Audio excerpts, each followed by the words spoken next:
नमस्कार, एक बार फिर से आप सभी का मेरे चैनल में बहुत बहुत स्वागत है। निपुण भारत मिशन के लक्ष्य को प्राप्त करने के लिए 1 अगस्त से 22 सप्ताह की कार्य योजना जारी की गई है, जो कि कक्षा 1, कक्षा 2 और कक्षा 3 के बच्चों के लिए है। इसके लिए हमें आधारशिला क्रियान्वयन संदर्शिका पुस्तिका और एक गिनतारा कार्य पुस्तिका भी मिलेगी। फिलहाल हमें सॉफ्ट कॉपी से काम चलाना होगा। कुछ दिनों के बाद हमारे विद्यालयों में इसकी हार्ड कॉपी अवेलेबल करा दी जाएगी। फिलहाल और हमारे पास अभी 1 सप्ताह की कार्य योजना को प्रेषित किया गया है। उसी के अनुसार हमें इस सप्ताह शिक्षण कार्य कराना है। बहुत ही ईज़ी हो गया क्योंकि हमें इसमें टीचिंग प्लान्स भी मिल रहे हैं, किस तरह से हमें शिक्षण कार्य करना है, शिक्षण योजना बना बनाया मिला हुआ है। अभ्यास क्या देना, कार्यपत्रक कौन सा देना है, अभ्यास गतिविधि कौन सी करानी है, सारी चीज़ें इसमें हैं। बस हमें इसको 1 से 2 बार पढ़ना होगा और समझना होगा। तो भाषा पर मैंने वीडियो डाल दिया है और अगर आपने उसे नहीं देखा तो उसका लिंक मैं दे दूँगी, आप वहाँ से देख सकते हैं। इसमें मैंने गणित विषय को लिया है कक्षा 2 की। वैसे आप अगर कक्षा 1 में पढ़ा रहे हैं या कक्षा 3 में पढ़ा रहे हैं तो भी आप सारी चीज़ें इसी तरह से हैं, इसी तरह से शिक्षण कार्य करना है। और अगर आपके मन में एक प्रश्न आ रहा होगा कि कक्षा 1 में तो स्कूल रेडीनेस की गतिविधियाँ चलाई जा रही हैं, ये प्रश्न मेरे मन में भी आया था तो मैंने अपने सर जी से पूछा तो उन्होंने कहा कि हर कक्षा में कुछ बच्चे बहुत ज़्यादा कमज़ोर होते हैं, कुछ अच्छे होते हैं। तो बहुत ज़्यादा जो कमज़ोर हैं कक्षा 1 में, उनके साथ हमें स्कूल रेडीनेस की गतिविधि करानी है और जो कुछ अच्छे बच्चे हैं, उनके साथ हमें इन गतिविधियों को करानी है। किसी तरह से हमें मैनेज करना है। तो चलिए देखते हैं कि गणित की गतिविधियों को, कार्य योजना को हमें कैसे कराना है। तो यहाँ पर लिखा हुआ है साप्ताहिक शिक्षक संदर्शिका एवं कार्यपुस्तिका गणित सप्ताह संख्या 1। जिस तरह भाषा में था शिक्षण चक्र उसी तरह सेम है। सबसे पहले बाई साइड में आप देख रहे होंगे दिन 1 से 4 लिखा हुआ है, मतलब 4 दिन तक हमें क्या कराना है। तो यहाँ पर अनुदेशात्मक कार्य है जिसमें शिक्षण योजना है, फिर कार्यपत्रक है और अभ्यास गतिविधि करानी है।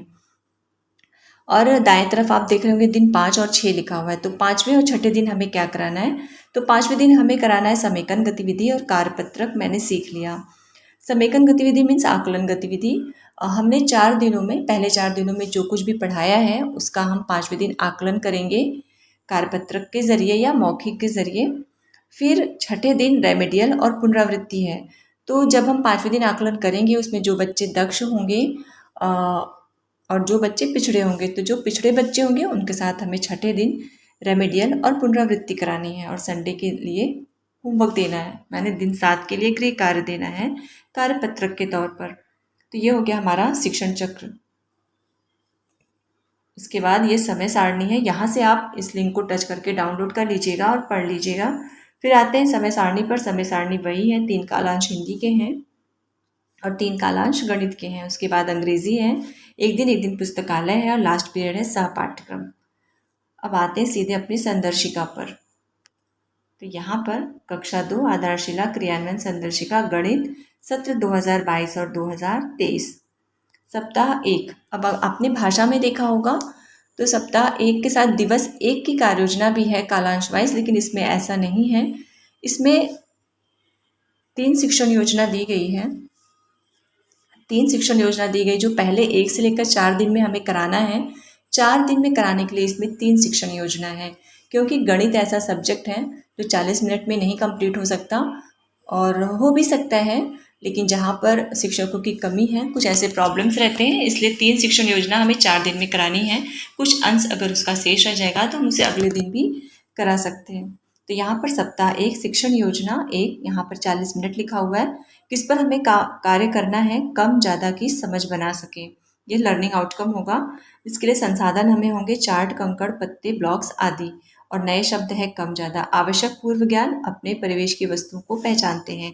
यहाँ पर एक टॉपिक है सामान्य भूल। इसमें लिखा हुआ है बच्चे ज़्यादा जगह घेरने वाली वस्तु को ज़्यादा बताते हैं, ये उनकी भूल होती है। क्योंकि अगर हम देंगे बड़े बर्तन, एक तरफ आप बड़ा बर्तन रखिए, एक तरफ छोटा बर्तन रखिए, और बड़े बर्तन में कम कंकड़ रखिए और छोटे बर्तन में ज़्यादा, तो बच्चों से अगर हम पूछेंगे कौन सा कम कौन सा ज़्यादा है, तो फिर बड़े बर्तन की तरफ ही इशारा करके कहेंगे कि ये ज़्यादा है। ये सामान्य भूल है, तो इस पर हमें ध्यान देना है।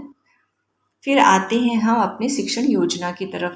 तो यहाँ पर सबसे पहले परिचय में है मैं करूँ, फिर अवधारणा निर्माण में हम करें, फिर अभ्यास में तुम करो। आप इसे पढ़ लीजिएगा। इसको अगर मैं पूरा पढ़ने चलूँगी तो बहुत ज़्यादा टाइम हमारा निकल जाएगा। वैसे इसमें बहुत अच्छी चीज़ें लिखी हैं। चलिए थोड़ा सा एक नज़र डाल देते हैं। यहाँ पे आप देख रहे होंगे 3 बच्चों की लाइन है और दूसरे में 4 लड़कियों की लाइन है। अब शिक्षक कक्षा में सभी छात्राओं को खड़े होने को कहेगा और निम्न कार्य कराएगा। सभी बालक तथा सभी बालिकाएं अलग अलग पंक्ति में एक बालक के सम्मुख एक बालिका के क्रम में खड़े होंगे।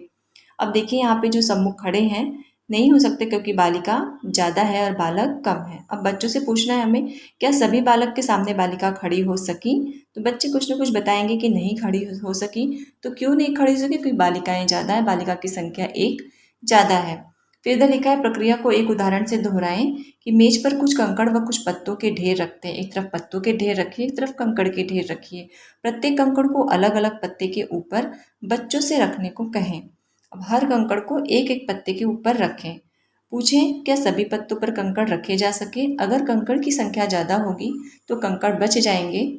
तो इस तरह से फिर लास्ट में पत्तों और कंकड़ में कौन ज़्यादा तथा कौन कम है। फिर हम बच्चों से पूछें, कंकड़ तो बच गए, अब बताइए कौन ज़्यादा था, कंकड़ ज़्यादा था या पत्ते ज़्यादा थे। तो इसी तरह से आप इसे ध्यान से पढ़ लीजिएगा। इसमें सब कुछ है पहले कालांश में। फिर इधर हमारे देखिए दाएं साइड में पहले हमें शिक्षण योजना पर कार्य करना है, फिर हमें कार्यपत्रक पर कार्य कराना है।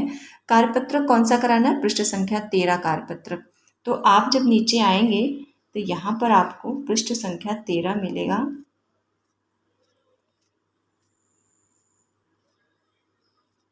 यहाँ पर आपको मिलेगा, ये 12 पृष्ठ संख्या है और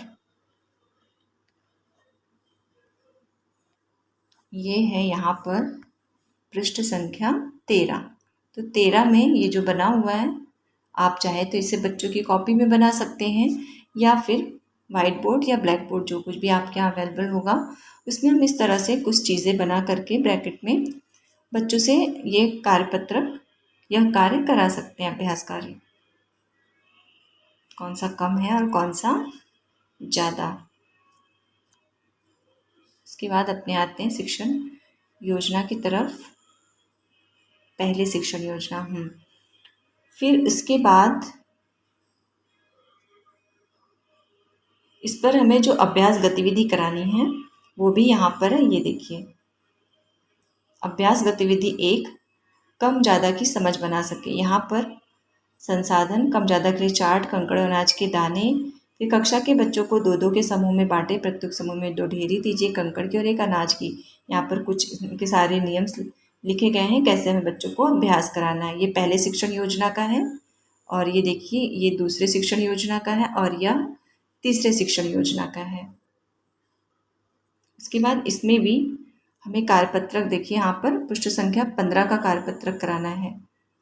तो बस इस तरह से हमें शिक्षण योजना के अनुसार अब शिक्षण कार्य कराना है और अपनी डायरी भी मेंटेन करनी है। अब डायरी बनाना बहुत ही ज़्यादा आसान हो जाएगा।